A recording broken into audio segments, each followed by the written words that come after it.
الرجيم بسم الله الرحمن الرحيم الحمد لله رب العالمين والصلاة والسلام على أشرف الأنبياء والمرسلين خاتم النبيين شفيع المذنبين والملقب بالله ياسين المكي المدني الهاشمي القريش مولانا جد الحسن والحسين أبي القاسم محمد اللهم صل وسلم وبارك على صاحب الدعوة النبوية وصولة الحيدرية والإثمة الفاطمية والحلم الحسنية والشجاعة الحسينية والعبادة السجادية والمآثار الباقرية والآثار الجعفرية بالحلم الكاظمية والهجج الرضوية والجود التقوية والنخاوة النقوية والحيبة العسكرية والغيبة الإلهية بالقائم المنتظر المهدي أهل بيت الطيبين الطاهرين المعصومين المرتجبين ولعنة الله على أعدائهم من السخيفة إلى قيام يوم الدين أما بعد فقد قال الله تبارك وتعالى في كتابه المبين وقوله الحق بسم الله الرحمن الرحيم إنما وليكم الله ورسوله والذين آمنوا الذين يقيمون الصلاة ويؤتون الزكاة وهم راكعون صلوات اللهم صل على محمد وآل محمد ایک مرتبہ سورہ الحمد اور 3 مرتبہ سورہ اخلاص کی تلاوت فرما کر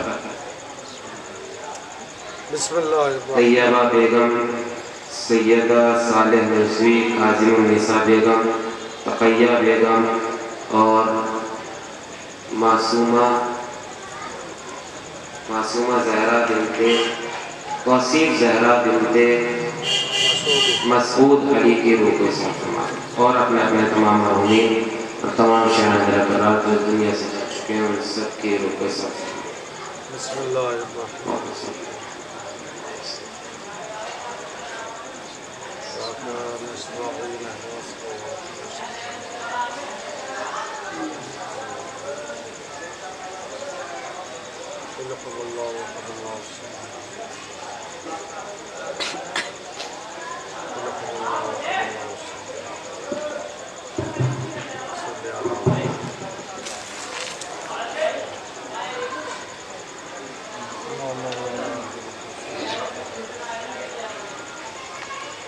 صلوات علی محمد اللهم صل على محمد وعلى محمد عزانی رحم قدر معزز عزانی رحم قدر شہدائے کربلا سرداران مظلوم کربلا آج شب اربعین ہے مسلسل گفتگو ہماری چل رہی ہے آج چوتھا مرحلہ اس آیت کریمہ کے ذیل میں جس کو میں نے سنامہ کلام منتخب کیا مسلسل اسی کے ذیل میں گفتگو ہو رہی ہے عزیزان محترم خداوند کریم وہ خدا کہ جس کے قبض قدرت میں ہماری جان ہے وہ خدا کہ جس نے اس کائنات کو خلق کیا وہ خدا کہ جو کن کا مالک ہے وہ خدا کہ جس کے اذن کے بغیر ایک پتہ ادھر سے ادھر نہیں ہو سکتا عزیزان اکرام قدر اسی پروردگار عالم نے اپنی محکم کتاب میں فرما رہا ہے کہ اللہ تمہارا ولی ہے رسول تمہارا ولی ہے اور وہ جو حالت رکوع میں زکوٰۃ دیتے ہیں عزیزان اکرام قدر دیکھیے پروردگار عالم نے میں نے کل کی مجلس میں شاید عرض کیا تھا کہ خدا بند عالم نے مسلسل اپنے بندوں کی ہدایت کے لیے ہر دور میں ہادی کو مقرر کیا اللہ نے کچھ ایسی شخصیتوں کو چن لیا ہے کہ جو ہماری ہدایت کرتے ہیں جن کے صدقے میں اس کائنات کو خلق کیا کیا جیسے کسان کرتے ہیں انما خلقت السماء مبنیۃ ولا ارض مدیۃ ولا قمر منیرا ہم نے اس کائنات کو خلق کیا ہے ان 5 کے صدقے میں ان 5 کے صدقے میں ہم نے اس کائنات کو خلق کیا تمہیں خلق کیا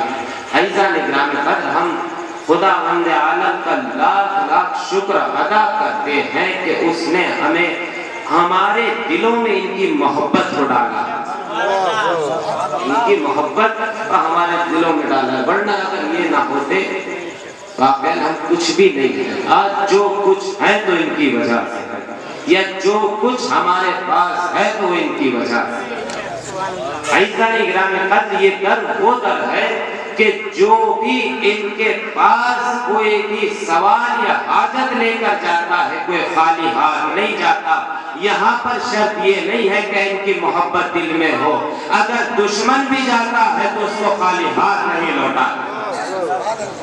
اگر خالی ہاتھ دشمن بھی جائے تو اس کو بھی خالی ہاتھ نہیں لوٹاتے۔ عزیزان گرامی قدر، یہ در وہ در ہے کہ چاہے جس زبان میں آئے، چاہے کوئی بھی زبان بولنے والا ہو، یہ در اس کو ایسا ہی جواب ملتا ہے، اس در سے ایسا ہی جواب ملتا ہے جو اس کی زبان ہے، بلکہ اس کی زبان میں اس کو جواب ملتا ہے۔ عزیزان گرامی قدر، میرے مولا کے کئی مرتبہ امام نے اعلان کیا ہے منبر سے، سلونی سلونی قبل تفقدونی، پوچھ لو جو کچھ پوچھنا ہے اس سے پہلے کہ میں تمہارے درمیان سے چلا جاؤں۔ عزیزان گرامی قدر، آپ نے بارہا سنا ہے، کئی مرتبہ سنا ہے، ہمیشہ آپ مجلسوں میں سنتے رہتے ہیں کہ نہ جانے کون کون کس طرح سے سوال لے کر آتے تھے، اور خود امام سے اس لیے سوال کرتے تھے، ان کا امتحان لینا چاہتے تھے۔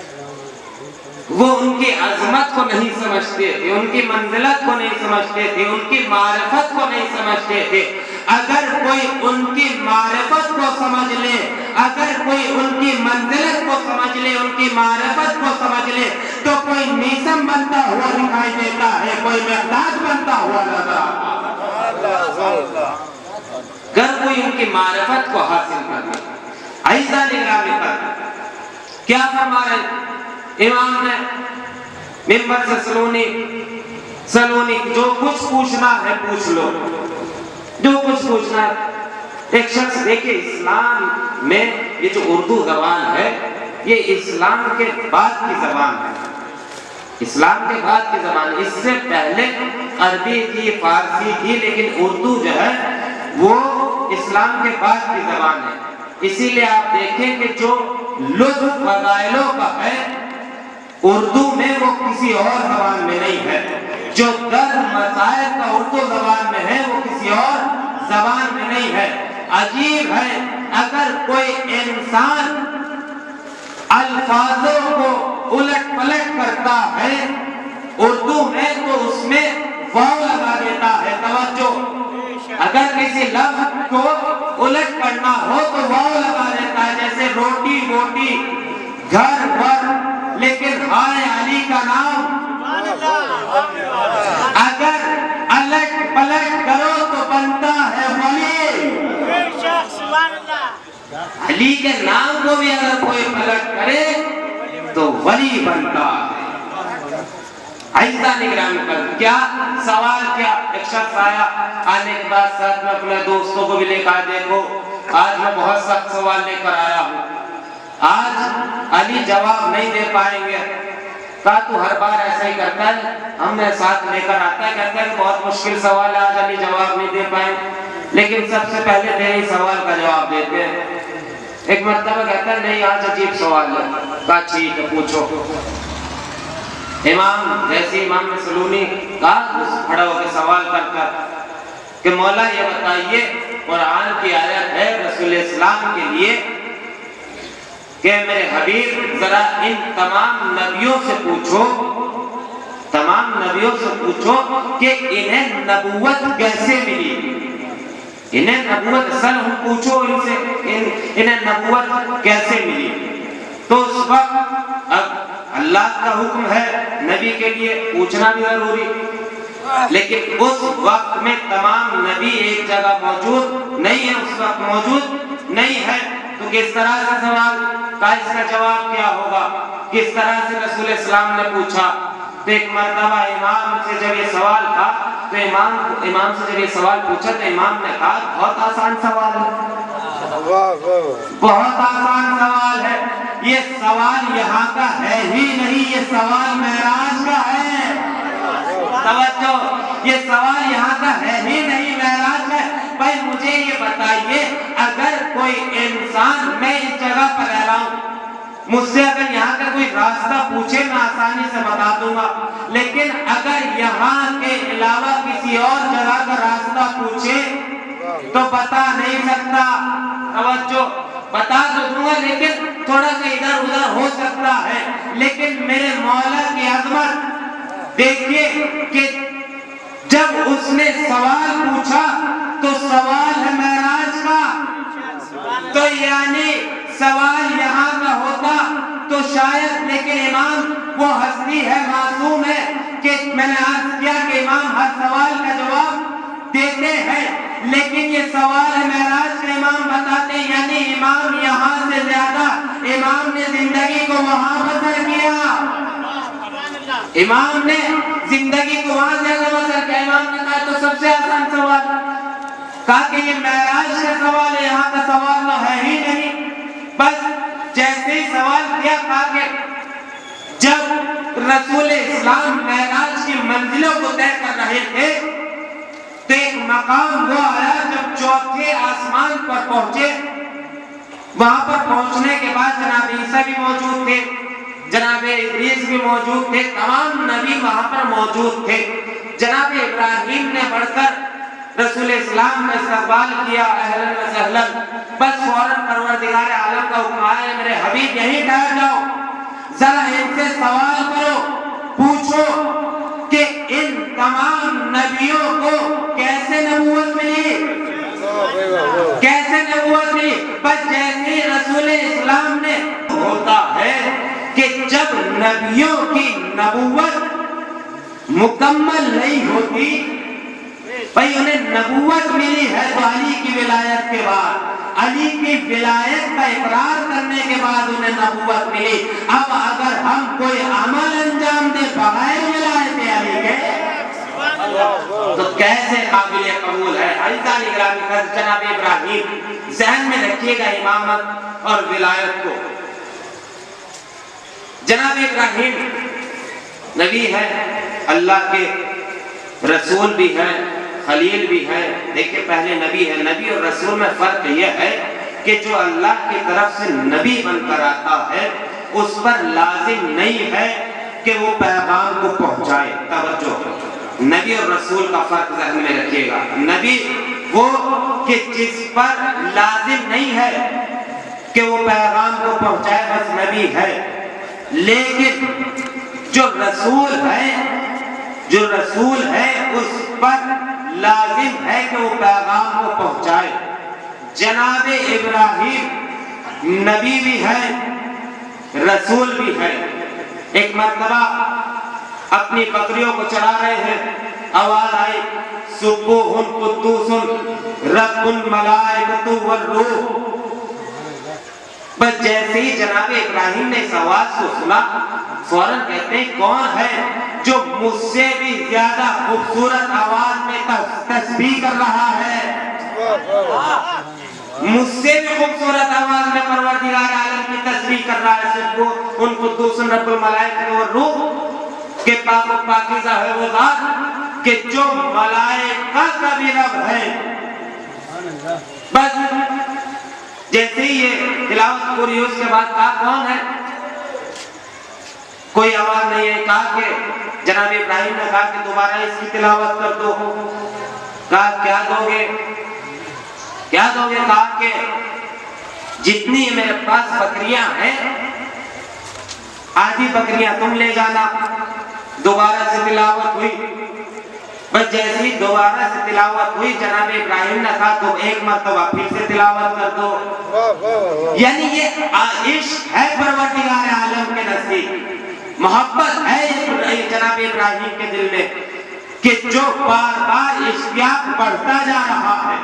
دوبارہ سے کہا، پھر سے تلاوت ہوئی، کہا کہ جو یعنی یہ تلاوت اس شرط پہ ہوئی تھی کہ جو کچھ ہے یعنی جو بکریاں اور بچی ہیں وہ بھی اس کے عوض میں مل جائے گی، لے جائیں گے جو تلاوت کرنے والے، یعنی جس کے دل میں حقیقی عشق ہوتا ہے وہ پرواہ نہیں کرتا مال کی۔ توجہ بھائی، اب سمجھ میں آیا یہ ہمارا مجلس حسین میں آنا، بھائی ہمارے دل میں عشق حسینی بستا ہے کہ ہم سب کچھ قربان کر دیتے ہیں نام حسین کے اوپر، سب کچھ قربان کر دیتے ہیں۔ بس عزیزو، جیسے ہی سنا ایک مرتبہ کہا کہ ایک مرتبہ اور تلاوت کر دو، لیکن اب میرے پاس کچھ بھی نہیں ہے، لیکن ہاں یہ ہے کہ میں تمہاری غلامی کے لیے تیار ہوں۔ وہ آنے والا کہتا ہے کہ میں پروردگار عالم کی طرف سے نازل ہوا ہوں اور میں چاہتا ہوں، پروردگار عالم نے کہلوایا ہے کہ تم ابھی تک نبی تھے، رسول تھے، لیکن آج سے تم خلیل اللہ ہو، خلیل اللہ ہو، اللہ کے دوست ہو۔ عزیزان اکرامی، بس آیت نازل ہوئی، آپ کے ذہنوں میں واقعہ موجود ہے، جناب ابراہیم نے اپنے بیٹے کو قریب بلایا، کہا کہ سورہ صافات میں موجود ہے آیت کہ اے بیٹا اسماعیل، میں نے خواب میں دیکھا ہے، میں نے خواب میں دیکھا ہے کہ میں تمہیں ذبح کر رہا ہوں، میں تمہیں ذبح کر رہا ہوں۔ جناب اسماعیل نے کہا بیٹا، جو بابا جو آپ نے خواب میں دیکھا ہے اس پر کر گزریے، انشاءاللہ مجھے آپ صابرین میں سے پائیں گے، میں صبر کروں گا۔ یہ قرآن کی آیت ہے، میں صبر کروں گا، میں مصائب پر صبر کروں گا۔ جملہ سنیے، کیا جناب اسماعیل کہتے ہیں میں ان مصائب پر صبر کروں گا، جو مصائب پر صبر کرے اسے اسماعیل کہتے ہیں، اور جو مصائب پر شکر کرے اسے حسین کہتے ہیں، اسے حسین کہتے ہیں۔ بس عزیزو، جناب ابراہیم نے جیسے ہی سنا کہا ٹھیک ہے، مینا میں چلے، کہا لیکن بیٹا دیکھنا ذرا دھیان رہے کہ جب تم گھر سے آؤ تو تمہاری ماں کو خبر نہ ہو۔ بس جناب اسماعیل آئے، رسی کو لیا اور جس سے ذبح ہونا تھا چھری کو لیا اور چلے۔ جیسے ہی چلے ایک مرتبہ ماں تھی تڑپنے لگی، فوراً در پائی، آنے کے بعد دیکھ رہی ہے باپ اور بیٹا جا رہے ہیں، کیا کہے، فوراً اتنی دیر میں ایک شخص آیا، آنے کے بعد کہتا ہے ہاجرہ تمہارا شوہر تمہارے بیٹے کو ذبح کرنے کے لیے لے کر جا رہا ہے، جاؤ روکو، توجہ، جاؤ روکو، تمہارا شوہر تمہارے بیٹے کو ذبح کر رہا ہے۔ ایک مرتبہ جناب ہاجرہ نے زمین پہ کنکری کو تلاش کیا، تلاش کرنے کے بعد اس کی طرف پھینکتے ہوئے کہا اے شیطان دور ہو جا۔ وہ آنے والا کہتا ہے کہ تم نے ہاجرہ کیسے مجھے پہچان لیا، میں شیطان ہوں، میں تو اپنا حلیہ تبدیل کر کے آیا تھا۔ بھائی جناب ہاجرہ کہتی ہے جو نبی کی زوجہ کو گھر سے نکالے وہ شیطان ہوتا ہے، اب چاہے خلیل اللہ کی زوجہ ہو یا رسول اللہ کی زوجہ۔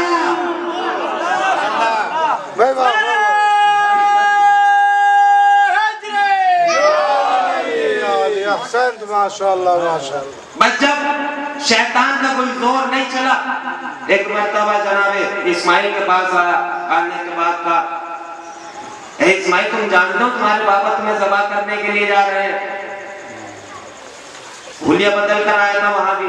جناب اسماعیل نے ایک مرتبہ کنکری کو دیکھا، تلاش کیا اور اس کی طرف پھینکتے ہوئے یہی جملہ کہا شیطان دور ہو جا۔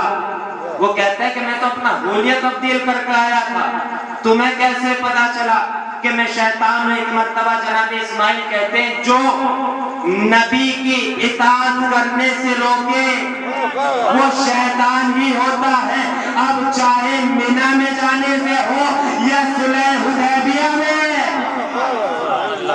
چاہے وہ مینا میں جانے سے روکے چاہے صلح حدیبیہ میں جانے سے روکے، وہ شیطان ہی ہو سکتا ہے۔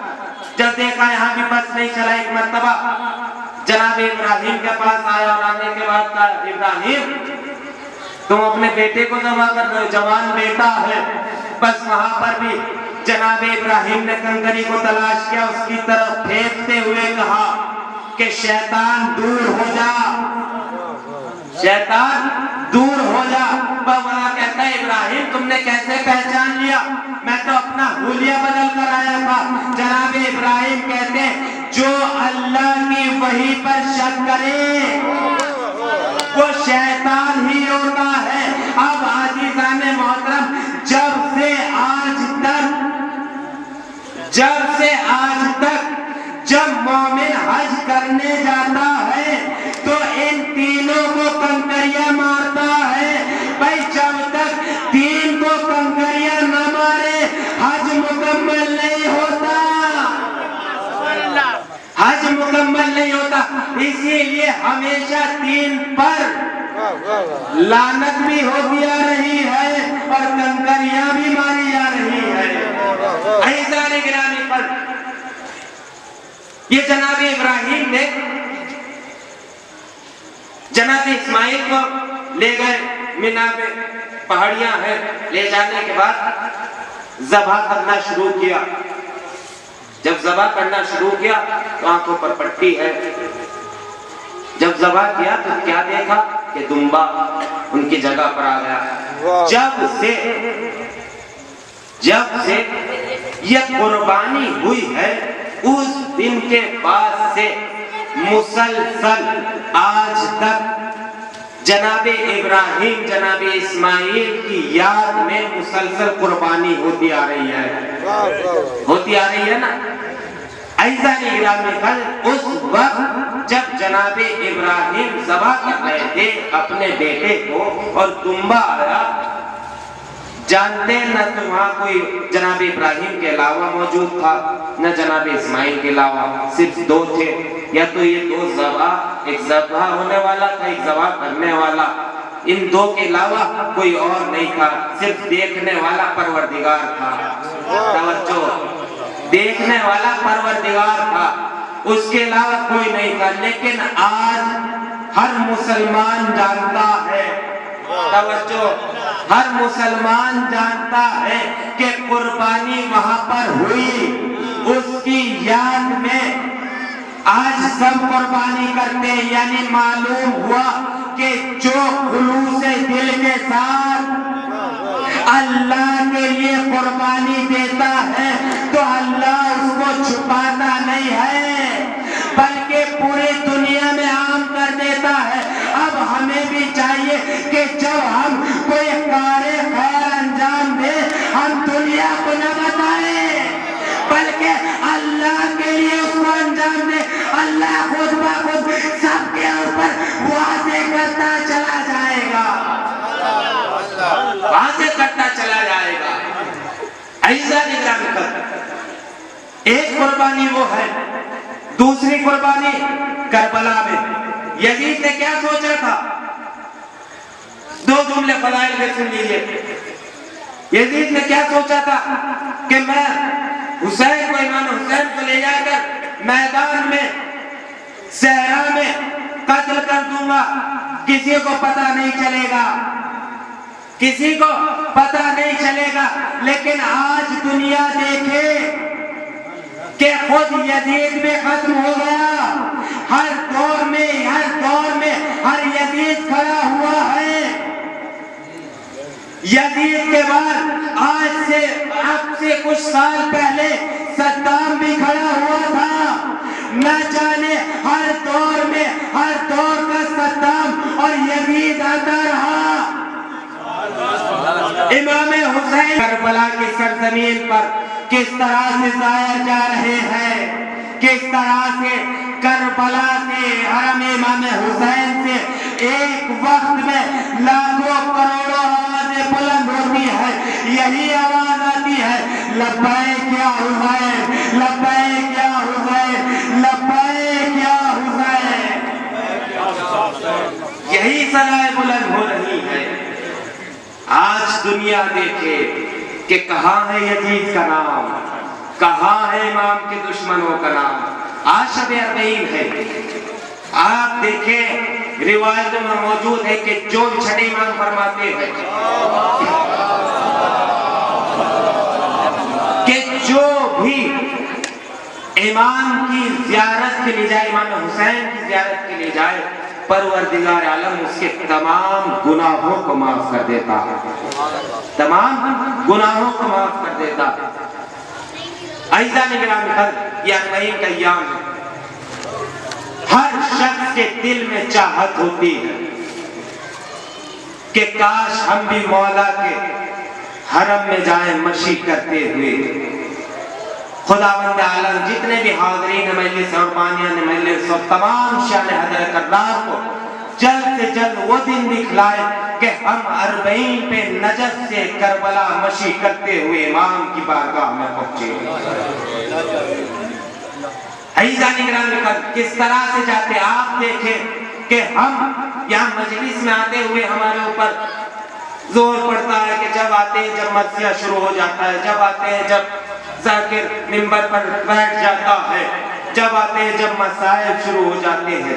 ذرا ان سے پوچھیں کہ جو نجف سے کربلا جاتے ہیں راستے میں کس طرح سے وہ زائرین کی خدمت کرتے ہیں، کس طرح سے وہ خدمت کرتے ہیں۔ جانتے ہیں جو حضرات گئے ہیں، اس لیے کہ خود میں نے اپنی آنکھوں سے مشاہدہ کیا، یہ نہیں کہ وہاں پر امیر ہوتے ہیں، امیر تو ہوتے ہی ہیں، ان کا کوئی ذکر نہیں ہے، بلکہ جو غریب ہیں جن کے پاس کچھ نہیں ہے وہ بھی اپنے امام حسین کے زائر کے لیے خدمت کس طرح سے کرتے ہیں، ایک گلاس پانی لے کر کھڑے ہو جاتے ہیں۔ اگر گلاس بھی میسر نہیں ہوتا تو ایک ٹیشو لے کر کھڑے ہو جاتے ہیں، ٹیشو، تاکہ جو زائر کے پسینہ آئے وہ صاف کر سکیں۔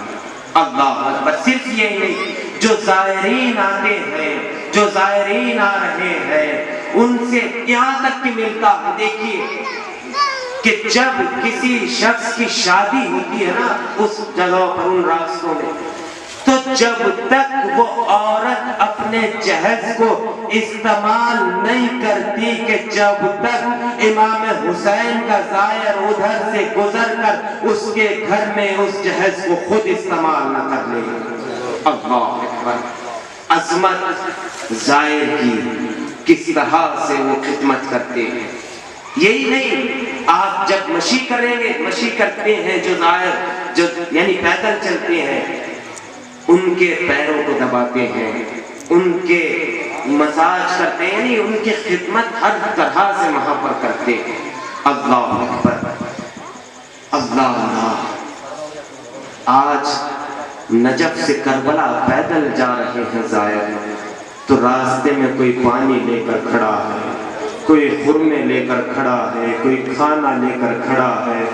ذرا کوئی پوچھے اس سید سجاد سے کہ کربلا کے بعد میرا مولا کربلا سے کوفہ و شام، کربلا و کوفہ و شام کے راستے میں میرا مولا ہاتھوں میں ہتھکڑیاں ہیں، پاؤں میں بیڑیاں ہیں، گلے میں توق خاردار ہے، خاردار توق ہے، لیکن کوئی نہ پانی کو پوچھتا ہے نہ کھانے کو پوچھتا، نہ کھانے کو پوچھتا ہے نہ کوئی پانی کو پوچھتا ہے، لیکن کیا کوئی نہ کھانے کو پوچھ رہا ہے نہ پانی کو؟ کس طرح سے امام کا استقبال کر رہے ہیں جانتے ہیں؟ کوئی پتھر مارتا ہے، کوئی تعزیہ نہ مارتا ہے۔ ہاں عزیزوں، بس دو جملے عاشق اربعین ہیں، آج گریہ کر لیجئے گا عزیزوں، ایام اعلیٰ تمام ہو رہے ہیں۔ ہاں عزیزوں، آپ 1 یا 2 گھنٹہ گریہ کرتے ہیں، آپ کے آنکھیں اس سے آنسو خشک ہو جاتے ہیں۔ ذرا کوئی اس زینب سے پوچھے کہ جو کربلا کے بعد سے مسلسل گریہ کرتی رہی۔ اللہ اللہ جزاک اللہ، خدا کوئی غم نہ دے سوا غم عباد اللہ کے۔ ہاں عزیزوں، عزیزو یہی قافلہ شام کے زندان میں قید ہے. ہاں عزیزو ایک بچی ہے جسے یہی تمنا تھی جب بھی شام کا وقت آتا تھا. ایک مرتبہ وہ بچی 4 سال کی بچی آسمان کی طرف نگاہ کر کے جب پرندوں کو دیکھتی تھی تو صرف ایک جملہ کہتی تھی اے اماں یہ پرندے کہاں جاتے ہیں. ارے کبھی پھوپھی کبھی اماں جواب دیتی تھی اے بیٹا سکینہ یہ پرندے اپنے گھر جا رہے ہیں. تو سکینہ یہی سوال کرتی تھی اے اماں اے پھوپھی اماں ہمیں کب گھر جانا نصیب ہوگا, ہمیں کب گھر جانا نصیب ہوگا. عزیزو اربعین آ گیا, شب اربعین ہے. عزیزو ایک مرتبہ ارے یزید نے امام سجاد کو بلایا اور بلانے کے بعد کہتا ہے اے سجاد ہم نے تمہیں رہا کر دیا, اگر تم چاہتے ہو تو شام میں رک جاؤ یا واپس اپنے وطن چلے جاؤ. عزیزو بس ایک مرتبہ امام کہتے ہیں اے یزید میں پہلے اپنی پھوپھی سے پوچھ لوں. عزیزو بس ایک مرتبہ حداد کو بلایا گیا. عزیزو جب حداد آتا ہے امام کے توق کو کاٹتا ہے, ہتھکڑیوں کو کاٹتا ہے. روایت میں موجود ہے نہ جانے حداد کتنی مرتبہ بے ہوش ہوا ہے. بعد میں سوال کرنے والے نے سوال کیا اے حداد یہ وجہ کیا تھی, یہ وجہ کیا تھی کہ تم بار بار بے ہوش ہو جاتے تھے. ایک مرتبہ حداد کہتا ہے کہ جب میں ہتھکڑیوں کو کاٹ رہا تھا تو میرے مولا کا گوشت گل چکا تھا. ارے تاخار تو امام کی ہڈیوں میں بے بس ہو گیا. جزاکم اللہ خیر جزا. خدا کوئی غم نہ دے سوا غم عبداللہ. عزیزو دل کھول کے گریہ کر لیجئے گا, بس 2 جملے ہیں مجلس تمام ہو رہی ہے. عزیزو بس میرا مولا اپنی پھوپھی کی خدمت میں آئے اور آنے کے بعد عرض کیا پھوپھی اماں. جیسے پھوپھی اماں نے جناب زینب نے دیکھا نا کہ امام سجاد کے توق اور ہتھکڑیوں کو ہٹا دیا گیا, فوراً جناب زینب امام سے لپٹ گئی. امام نے ایک جملہ کہا پھوپھی اماں ذرا ایسا میرے زخم بھی تازہ, اے پھوپھی اماں ذرا ایسا میرے زخم بھی تازہ ہے. بس عزیزو جناب زینب سے کہتے ہیں اے پھوپھی اماں یزید نے ہمیں رہا کر دیا ہے اور کہتا ہے کہ اگر تم چاہو تو شام میں رک جاؤ, چاہے تو اپنے وطن چلے جاؤ. بس جیسے یہ خبر سنی نا ایک بیوی کہ جس کا نام رباب ہے, وہ دوڑ کر ایک ننھے سے قبر پر پہنچے اور پہنچنے کے بعد ایک جملہ کا اے سکینہ ارے تمہیں بڑی خواہش تھی اپنے وطن جانے کی, اے سکینہ اٹھو میں رہائی مل گئی. عزیزو جناب زینب کہتی ہے بیٹا سجاد یزید سے کہہ دو ہماری 3 شرطیں ہیں کہ سب سے پہلی شرط یہ ہے کہ جب سے میرا بھائی مارا گیا میں نے ابھی تک فرش اعلیٰ کو نہیں بچھایا, ہمارے لیے ایک مکان کو خالی کرا دے, میں سب سے پہلے اپنے بھائی کا ماتم کروں گی. کا دوسری شرط یہ ہے کہ دیکھو جو ہمارے تبرکات کو لوٹا گیا تھا انہیں لوٹا دیا جائے, اور تیسری شرط یہ ہے کہ ہمارے شہداء کے سروں کو واپس کیا جائے. بس عزیزو ایک مکان خالی ہوا, ارے مجلس برپا کی, ارے چلی ہوئی مسند پہ ارے جناب زینب نے امام سجاد کو بٹھایا اور بٹھانے کے بعد ایک جملہ کا اے بیٹا سجاد اے میرے یتیم اپنے بابا کا پرسہ لے لے. اللہ اللہ اے اپنے بابا کا پرسہ لے لے. ایک مرتبہ جناب سجاد نے امام سجاد نے اپنی پھوپھی کی باہوں میں باہوں کو ڈال دیا اور ایک جملہ کا